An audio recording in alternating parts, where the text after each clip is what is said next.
Salut, salut. Moi, c'est Prudence. Bienvenue sur ma chaîne. Le thème d'aujourd'hui porte sur dois-je aller à l'église? En fait, on m'a posé cette question dernièrement et je me suis dit que sûrement d'autres personnes se posent cette question-là. Est-ce que c'est obligé que que j'aille à l'église en fait? La personne m'a demandé ça et je lui ai dit non, c'est pas obligé, mais ça a son importance. Donc, je voulais partager cela avec vous au cas où il y a des gens qui se posent la même question, c'est tout. Voilà. Qu'est-ce que l'Église d'abord? L'Église, ce n'est absolument pas le bâtiment que nous voyons. L'Église, c'est premièrement, c'est une personne. La Bible nous dit que notre corps est le temple du Saint-Esprit. Et donc, ce temple est une Église. Deuxièmement, l'Église est un ensemble de personnes avec une croyance, une foi,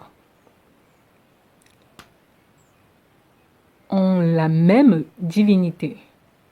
Bon, certains diront, si je suis l'Église, pourquoi est-ce que j'irai à l'Église? Je n'ai qu'à aller à moi-même. Voilà.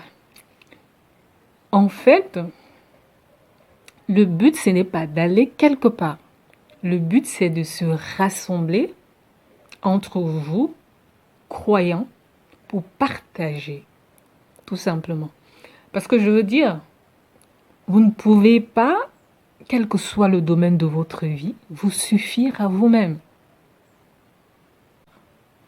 Quel que soit le domaine de la vie, il faut communier avec des gens, il faut apprendre d'autres personnes, il faut avoir des coachs, il faut avoir des enseignants pour mieux comprendre et pour mieux s'accomplir, tout simplement. C'est à ça que sert l'Église. L'Église, ce n'est pas une obligation, mais si vous êtes quelqu'un, vous irez à l'Église.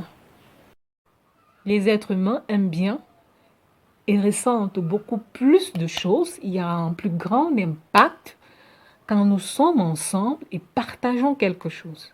C'est tout. Il y a un plus grand impact. Qu'est-ce que tu veux faire? Tu veux changer? Tu veux devenir un animal? Nous sommes des êtres humains, c'est comme ça que nous sommes faits. Et on fait avec. Voilà, et puis c'est tout. Quand vous regardez par exemple une prédication à la télé, il y a des gens qui sont chez eux, ils regardent une prédication, on prie, on fait des délivrances et ils reçoivent des choses dans leur vie, ils manifestent. Il y a des gens qui ont été guéris assis dans le salon en regardant une prière à la télé. Voilà.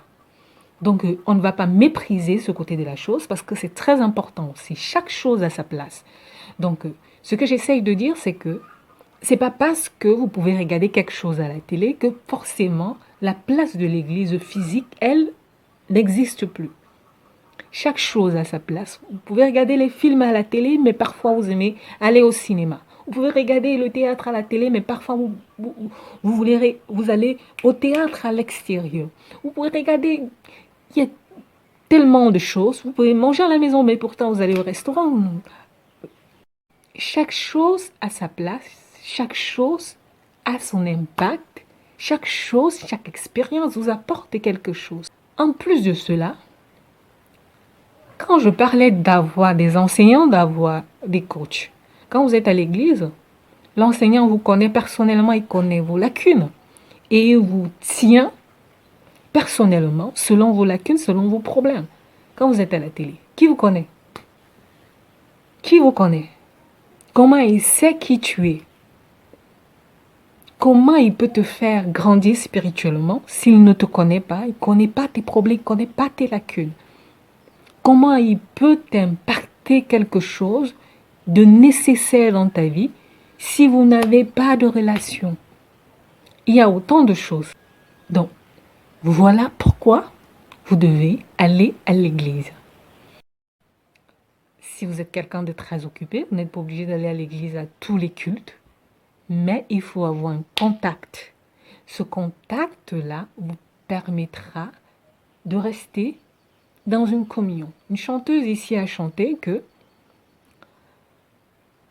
euh, je n'ai pas de force pour éradiquer le mal, car un seul charbon ne suffit pas pour faire un feu. Mais quand plusieurs sont mis ensemble, leur force peut donner espoir et lumière. Voilà. Donc cette phrase-là, ça signifie tout simplement que la communion est très importante. Quand vous êtes seul, il y a des choses que vous ne pouvez pas faire par vous-même. Il y a des choses que vous ne pouvez pas affronter par vous-même. Mais quand vous êtes quelque part où vous pouvez communier avec des gens, vous devenez plus fort, vous vous enrichissez au niveau des connaissances, au niveau de ceci, au niveau de cela. Imaginez un enfant qui toute sa vie a été formé à l'école, à la maison et qui n'est jamais parti dans une école publique ou privée avec d'autres élèves. Il a raté quelque chose. Il a raté quelque chose. Il y a quelque chose qui va manquer. Il a manqué des expériences. Il a manqué plein de trucs. Même le fait qu'on se moque de toi et tout ça, ça a un impact dans ta vie qui va te grandir d'une manière ou d'une autre. Tu rates plein de trucs en n'étant pas au contact des personnes comme toi qui partagent les mêmes choses que toi. Il y a des expériences qui se créent, il y a des choses qui se créent, il y a quelque chose qui passe. Et il faut goûter à ça.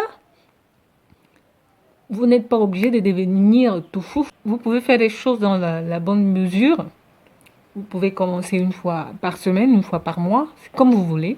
Si vous vous sentez bien, vous allez plus. Si vous voyez que vous recevez des choses, et de toute façon, vous allez toujours recevoir des choses. Je vous dis, c'est important la communion. C'est important de fréquenter des gens avec qui vous partagez des mêmes idées, des mêmes idéologies, des mêmes... C'est important. Voilà, c'est tout. Donc, si ça vous a plu, mettez un pouce en l'air. N'oubliez pas de vous abonner afin de recevoir une notification dès la sortie de la prochaine vidéo. Merci. Ciao, ciao.